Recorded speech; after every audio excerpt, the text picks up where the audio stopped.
నమస్తే, నేను Kavitha. Welcome to I Dream. రెండు తెలుగు రాష్ట్రాలు ఒక్కసారిగా ఉలిక్కి పడేలా చేసినటువంటి సంఘటన సృష్టి టెస్ట్ ట్యూబ్ బేబీ సెంటర్లో జరిగినటువంటి ఈ ఘటన. సరోగసీ పేరుతో టెస్ట్ ట్యూబ్ సెంటర్ల పేరుతో జరుగుతున్నటువంటి మోసాల్ని ఒక్కసారిగా బయటపెట్టింది, అవాక్కయ్యేలా చేసింది. యాక్చువల్గా సరోగసీ పేరుతో లేకపోతే టెస్ట్ ట్యూబ్ బేబీల పేరుతో జరుగుతున్నటువంటి ఈ మోసం మీద ఇప్పటిదాకా అధికారులు ఎందుకు చర్యలు తీసుకోలేదు? లోపం ఎక్కడుంది? నిర్లక్ష్యం ఎవరిలో కనిపిస్తోంది? మనతో పాటుగా మెడికల్ కౌన్సిల్ ఆఫ్ ఇండియా మాజీ సభ్యులు, ప్రముఖ గ్యాస్ట్రోఎంట్రాలజిస్ట్ డాక్టర్ సిఎల్ వెంకట్రావు గారు ఉన్నారు. సార్ నమస్తే. నమస్తే. సృష్టి టెస్ట్ ట్యూబ్ బేబీ సెంటర్ గత కొన్నేళ్లుగా, అంటే ఆల్మోస్ట్ కొన్ని దశాబ్దాలుగా మోసం జరుగుతోంది. అక్కడ స్కామ్ చేశారు, చీటింగ్ అనేది అవుతోంది. పోలీస్ స్టేషన్లో కేసు అయింది. ఇప్పుడు వాళ్ళని అరెస్ట్ చేసి రిమాండ్కి పంపించారు. అది కూడా డిఎన్ఏ టెస్ట్కి సంబంధించి తను ఒప్పుకోలేదు అనే మాట. యూజువల్గానే సంతానలేమి ఉంది, పిల్లలు కావాలనుకునే వాళ్ళు ఆశ్రయిస్తోంది ఈ మధ్యన సరోగసియో టెస్ట్ ట్యూబ్ సెంటర్లకు. ఏం జరిగింది సార్? యాక్చువల్గా లోపం అనేది ఎక్కడుంది? వాళ్ళకి ఎలా ఇస్తారు అనుమతులు అనేవి? అంటే ప్రభుత్వ యంత్రాంగం ఇప్పుడు హాస్పిటల్స్ అన్నిటికీ కూడా రిజిస్ట్రేషన్ ప్రక్రియ జరుగుతుంది. రిజిస్ట్రేషన్ నంబర్ ఇస్తారు.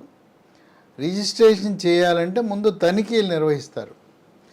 ఆ నియమ నిబంధనలన్నీ ఉన్నాయా, యంత్ర పరికరాలు ఉన్నాయా, డాక్టర్లు ఉన్నారా చేసి రిజిస్ట్రేషన్ ఇచ్చేస్తారు. ఈ రిజిస్ట్రేషన్ 5 సంవత్సరాల పాటు వ్యాలిడిటీ ఉంటుంది. రిజిస్ట్రేషన్ ఇచ్చిన తర్వాత అసలు అక్కడ ఏం జరుగుతుంది హాస్పిటల్లో అని పర్యవేక్షించే నాథుడు లేడు. ఏదైనా ఒక ఫిర్యాదు వస్తే తప్పనిచ్చి ఆ హాస్పిటల్ని తనిఖీ చేసేవాడు లేడు. అంటే పీరియాడిక్గా తనిఖీలు చేసే యంత్రాంగం లేదు. అటువంటి పర్యవేక్షణకు సిబ్బంది లేదు. ఇవి ఎవరు దీనికి రిజిస్ట్రేషన్ ఇచ్చేది? జిల్లా వైద్య ఆరోగ్య శాఖాధికారి. ఆయనకుండే అర్హత ఏంటి? డిగ్రీ తెలుసా? ఆశ్చర్యపోతారు. ఎంబీబీఎస్ అని నువ్వు సూపర్ స్పెషాలిటీ హాస్పిటల్కి రిజిస్ట్రేషన్ ఇవ్వు, లేకపోతే ఈ సంతాన సాఫల్య కేంద్రానికి రిజిస్ట్రేషన్ ఇవ్వటం అంటే అతనికి సరైన పరిజ్ఞానం ఉండదు. ఇంకా ఆయన ఏదో మెడికల్ కాలేజీ ప్రొఫెసర్నో వాళ్ళనో వీళ్ళనో పెట్టి పంపిస్తూ ఉంటాడు. కనుక పర్యవేక్షణ లోపం అనేది కొట్టొచ్చినట్టుంది. ఇక్కడే కాదు, భారతదేశం అంతా కూడా అదే. అందువల్ల తెలిసి తెలవకుండా ఏదో రకంగా మోసం చేసేస్తున్నారు. పాపం దంపతులు వస్తారు, పిల్లలు కావాలనుకుంటారు. వాళ్ళకి వీళ్ళు ఏం చేస్తున్నారు అనేది అది అర్థం చేసుకోకుండా అబ్బా నాకు కడుపు వచ్చేసిందని ఆనందపడతారు. కడుపు వచ్చేసింది, పిల్లడు పుట్టేశాడు అనేది ఆనందపడతారు. కానీ ఏ ప్రక్రియ ద్వారా ఎటువంటి మోసాలు జరుగుతాయి అనేది ప్రజలకు అవగాహన లేదు. ఇప్పుడు ఏదైతే ఇప్పుడు ఈ టెస్ట్ ట్యూబ్ బేబీ సెంటర్ వాళ్ళని అక్కడ పట్టుకున్నారో, పోలీసులు కేసు బుక్ చేశారో, వాళ్ళు గత చరిత్ర కూడా అంతే. ఇంతకుముందు అదే సెంటర్పై ఆంధ్రప్రదేశ్ రాష్ట్రంలో కేసు నమోదైంది, జైళ్ళలో పెట్టారు, కోర్టులకు వెళ్ళారు, ఆంధ్రప్రదేశ్ మెడికల్ కౌన్సిల్ శిక్ష విధించింది. అయినా మళ్ళీ పునరావృతం. ఈ మోసాలు ఎలా జరుగుతాయి అంటే, ఇప్పుడు వీర్యము భర్తతో ఇవ్వాలి. సరే, సాధారణంగా ఈ ఐవీఎఫ్ అనేది, ఐయుఐ అనేది భర్త వీర్యం ఇమ్మంటారు. సీసాలను టెస్ట్ ట్యూబ్లో తీసుకుంటారు. తీసుకుని కొంతేమో వాళ్ళు భార్య కోసం ఉపయోగిస్తారు, మిగతాది వేరే వాడి కోసం ఉపయోగిస్తారు. అంటే వేరే ఇంకో మహిళకి, అంటే కొంత దాచుకుంటారు. సెమెన్ బ్యాంక్ అని ఉంటుంది. ఆ విధంగా మనము భర్తది భార్యకు వాడాలి, మిగతాది పారేయాలి. దాన్ని దాయటమో ఇంకోటి వాడటమో, సెమెన్ బ్యాంకులో పెట్టి ఇంకొకరికి వాడటం. ఇప్పుడు వీర్యం అంటే దాంట్లో కోట్ల వీర్య కణాలు ఉంటాయి. ఒక్క కణం చాలు పిల్లలు పుట్టాలంటే. ఇంకోటి ఏం చేస్తారు అనైతికంగా, హాస్పిటల్లో సిబ్బంది ఉంటారు కదా, ఎవరు లేకపోతే ఆ సిబ్బంది వీర్యమే తీసుకుంటారు. లేదా అక్కడ సెక్యూరిటీ గార్డులు ఉంటారు, పనిచేసే వాళ్ళు ఉంటారు, వాళ్ళ వీర్యం తీసుకుని భర్త వీర్యం అని చెప్పి ఎక్కిచ్చేస్తారు. ఐయుఐ అనగా గర్భాశయంలోనికి వీర్యము ఎక్కించే ప్రక్రియని ఐయుఐ అంటారు. ఇంట్రా యుటరైన్ ఇన్సెమినేషన్ అంటారు. భర్త యొక్క వీర్యకణాలు నాణ్యత లేదు అని తెలుసు, సంఖ్య లేదని తెలుసు. ఆ కణాలు వీర్యకణాలకి తల ఉండాలి, మెడ ఉండాలి, దేహం ఉండాలి, తోక ఉండాలి. తల మెడ లేకుండా తోక దేహం ఉన్నా పనిచేయదు, ఒక తలకాయ ఉన్నా పనికిరాదు. అంటే ఆకారము సరిగా లేకపోతే పిల్లలు పుట్టరు. ఇంకోటి, చేపలు ఎట్లా కొట్టుకుంటాయో ఈ వీర్యకణాలు కూడా అంత వేగంగా కొట్టుకోవాలి. కదలికలు కొన్ని మన్నుదిన్న పింజేర్లా పడుకుని ఉంటాయి, కదలిక లేకపోయినా వృధానే. కనుక ఆ విధంగా వేరే వాళ్ళు వచ్చిన వాడిది ఉంచుకునే వాడటం ఒకటి, సిబ్బందిది వాడటం ఒకటి అయితే, ఇంకోటి ఏంటంటే కొంచెం ఎర్రగా బుర్రగా ఉండే అందంగా ఉండే మగపిల్లల్ని వాళ్ళని వచ్చి వీర్యమ్మంటారు. ఎందుకంటే నల్లగా ఉండే పిల్లల్ని ఎవరు ఇష్టపడరుగా. అందుకని కొంచెం బాగా అందంగా పొడుగ్గా ఎత్తుగా అందంగా ఉండే వాళ్ళ వీర్యకణాలు తీసుకుని వాళ్ళకి ఏదో డబ్బులు ఇస్తారు. నిరుద్యోగ యువత ఉన్నారు కదా, సర్టిఫికెట్లు చేతిలో పెట్టుకుని బీటెక్లు, ఎంటెక్లు, బిఏలు, ఎంఏలు చదివేసి ఉన్నారు. వాళ్ళు ఏదో హైదరాబాద్లో ఏదో కోర్సులని, జాబ్ సెర్చింగ్ అని వచ్చి ఉంటారు. ఇక వాళ్ళకి ఇది డబ్బులు, మంచి ఆదాయ వనరు. వెళ్తారు, కోరినప్పుడల్లా వెళ్ళి వీర్యం ఇస్తూ ఉంటారు. ఎట్లయితే రక్తదానం చేస్తుంటారో ఈ వీర్యదానం చేస్తూ ఉంటారు. వాస్తవానికి భర్త యొక్క వీర్యకణాలు అంత నాణ్యత లేవు, పరిమాణం సరిగా లేదు, రూపురేఖలు సరిగా లేవంటే భర్తకి భార్యకి ఇద్దరు కూడా చెప్పాలి, అమ్మ మీ వీర్యకణాలు మా భర్తకి బాగాలేదు, దాత యొక్క వీర్యకణాలు మేము మీకు ఎక్కిస్తామని చెప్పి సంతకం పెట్టించుకోవాలి. ఇంకోటి ఏంటంటే దాత ఎవరు అనేది గోప్యంగా ఉంచాలి. ఎట్టి పరిస్థితుల్లో కూడా ఎవరి వీర్యం వినియోగించారనే సమాచారం భార్యాభర్తలకు తెలవకూడదు. ఇది ఇదొక అనైతికమైన చర్య. ఇంకోటి ఏంటి, అండకోశంలో బుడగలు ఉంటాయి, నీటి బుడగలు ఉంటాయి. వాళ్ళకి అండం విడుదల కాదు. అండం విడుదల కానప్పుడు భార్యాభర్తలు సంతాన సాఫల్య కేంద్రాలకు వెళ్ళినప్పుడు హార్మోన్లు ఎక్కిస్తారు. హార్మోన్లు ఎక్కించడం ద్వారా అండాలు విడుదలవుతాయి. కొంతమందికి ఒకటి కాకుండా 3, 4 విడుదలవుతాయి.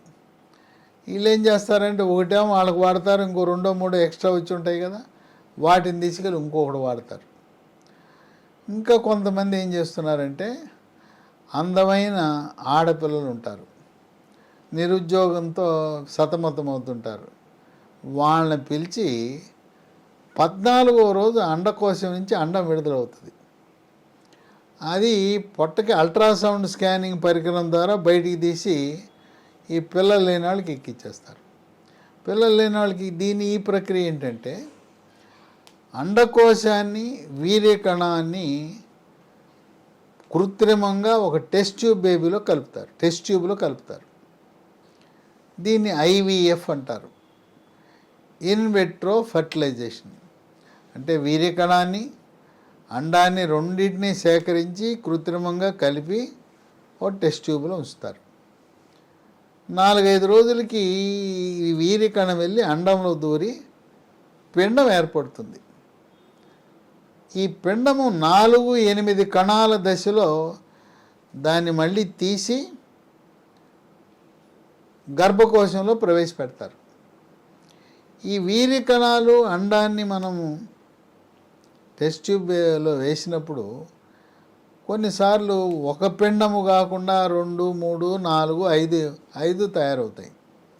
సాధారణంగా ఎన్ని తయారైనా అన్నిటినీ గర్భకోశంలోకి భార్యకి ఎక్కించాలి. ఎందుకంటే 4, 5 ఎక్కిస్తే మిగతా బాగుండదు, ఒకటే బాగుంటుంది, మిగతా అవి చచ్చిపోతాయి.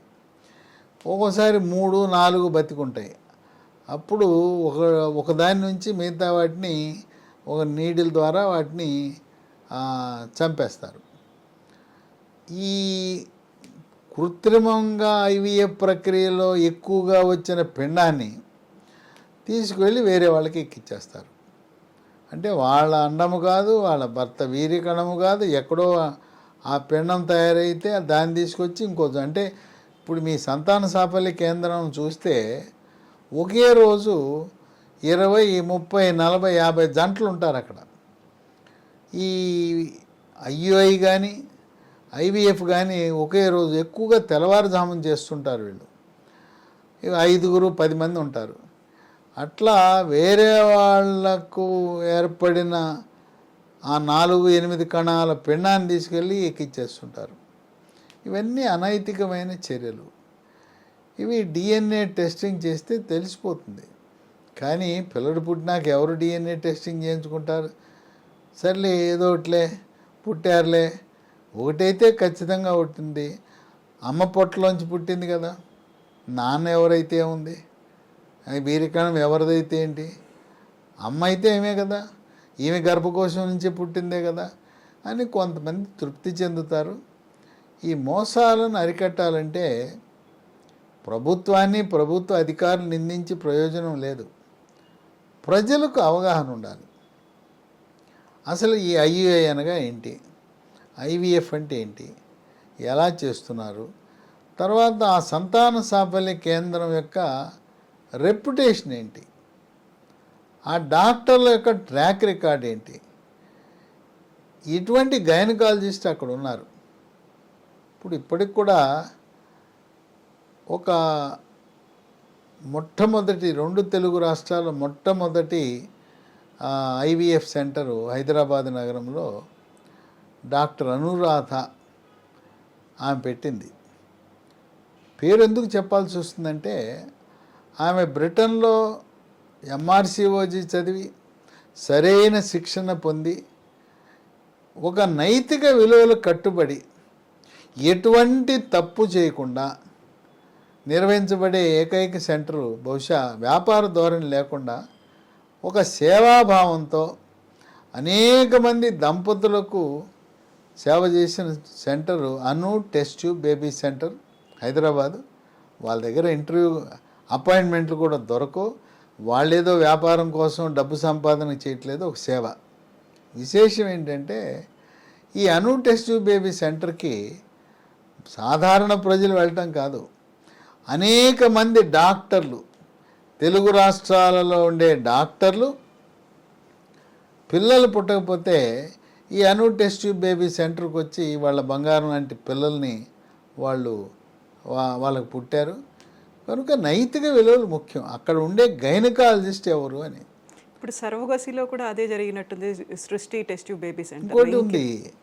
ఈ గైనకాలజిస్టే కాదు, ఎంబ్రియాలజిస్ట్ అని చాలా కీలకం. ఎంబ్రియాలజిస్ట్ అంటే ఎంఎస్సి జువాలజీ చదివి దాని శిక్షణ పొంది ఈ వీర్యకణము అండము కలపటం, 4 కణాల 8 కణాల దశలో పిండాన్ని గుర్తించడం, ఇవన్నీ చేసేది ఎంబ్రియాలజిస్ట్. కొన్ని సెంటర్లు అసలు ఎంబ్రియాలజిస్టులే లేదు, సరైన అర్హత లేని వాళ్ళు ఉన్నారు.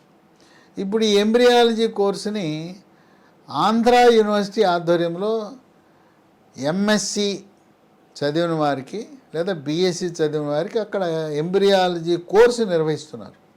ఆ ఎంబ్రియాలజీ ఎంఎస్సి ఎంబ్రియాలజీ కోర్సు చదివిన వాళ్ళకి ఆ అనుభవం ఉంటుంది. ఇక సరుగసి అంటే గర్భాన్ని అద్దెకి తెచ్చుకోవటమే. అంటే ఒక మనిషిని మనం మనిషిని ఆ గర్భకోశాన్ని అద్దెకి తీసుకుంటున్నాం, 1 సంవత్సరం పాటు అద్దెకి తీసుకుంటున్నాం. ఇది ధనిక వర్గాలు పేద వర్గాలను ఒక రకంగా మోసమనే చెప్పాలి. ఇది ఎక్కువగా గల్ఫ్ దేశాల్లో ఉండే షేకులు వాళ్ళకి పిల్లలు లేకపోతే వాళ్ళు హైదరాబాద్కి రావటం, వాళ్ళు ఈ సరుగసి పద్ధతి ద్వారా గర్భాన్ని అద్దెకి తీసుకుని ఆ విధంగా పిల్లలు పొందుతున్నారు. సరుగసి అంటే అద్దెకు గర్భం ఎలా తీసుకోవాలి, నియమ నిబంధనలు ఏంటి అని కేంద్ర ప్రభుత్వం చేసిన చట్టం ఉంది. అలాగే సంతాన సాఫల్య కేంద్రం ఎలా నిర్వహించాలి, దానికి కూడా విధి విధానాలు ఉన్నాయి. కనుక సెంటర్లో పనిచేసే గైనకాలజిస్ట్ యొక్క చరిత్ర, ఇప్పుడు కొన్ని సంతాన సాఫల్య కేంద్రాలు ఉన్నాయి, రకరకాల పేర్లతో వెలిచాయి. అసలు వాళ్ళు డాక్టర్లే కాదు, వ్యాపార ధోరణితో డబ్బు సంపాదించాలని పెట్టేశారు. కొంత డాక్టర్లు పెట్టిన దాంట్లో నైతిక విలువలు ఉంటాయి, ఇలాంటి మోసాలు. కానీ ఇప్పుడు ఈ డాక్టర్ అమ్మ గైనకాలజిస్ట్. అంటే ఈ నేరాలు ఇంతకుముందు చేసి ఉంది, మళ్ళీ ఇప్పుడు రిపీట్. అంటే ఇది ఒక మానసిక జబ్బు. ఈ డబ్బు సంపాదన అనే మానసిక రోగం కొంతమంది డాక్టర్లకు ఉంటుంది. రోగుల రక్తాన్ని పీల్చి సాయంత్రం అయ్యేసరికి ఇంత డబ్బు రావాలని లక్ష్యంగా పెట్టుకుని ప్రాక్టీస్ చేస్తుంటారు. ఎలా సంపాదించామనేది ఏం చేసుకుంటారు? పుట్టినప్పుడు ఏమైనా పట్టుకొచ్చారా డబ్బు? చచ్చినప్పుడు పట్టుకెళ్తారా? ఈ బిల్డింగులు, ఈ ఆస్తులు ఈ శాశ్వతమా? కనుక నైతిక విలువలను మరిచి ఎవరైతే ఇటువంటి అక్రమాలు చేస్తున్నారో వాళ్ళని మానసిక రోగులుగానే మనం పరిగణించాలి. వాళ్ళు ఎన్నిసార్లు అరెస్ట్ అయినా, ఎన్నిసార్లు మెడికల్ కౌన్సిల్ వాళ్ళు చర్యలు తీసుకున్నా మళ్ళీ తిరిగి అటువంటి తప్పులు చేయటం చాలా దురదృష్టకరం. ప్రజలలో అవగాహన, తర్వాత సంతాన సాఫల్య కేంద్రంకి వెళ్ళేటప్పుడు ప్రతి ఒక్కరికి అవగాహన ఉండాలి. అసలు వీర్యకణం అంటే ఏంటి, అండం అంటే ఏంటి, ఐయుఐ అంటే ఏంటి, లేదు ఐవీఎఫ్ అంటే ఏంటి, సరోగసి అంటే ఏంటి, క్షుణ్ణంగా మనం గూగుల్లో చదువుకోవచ్చు.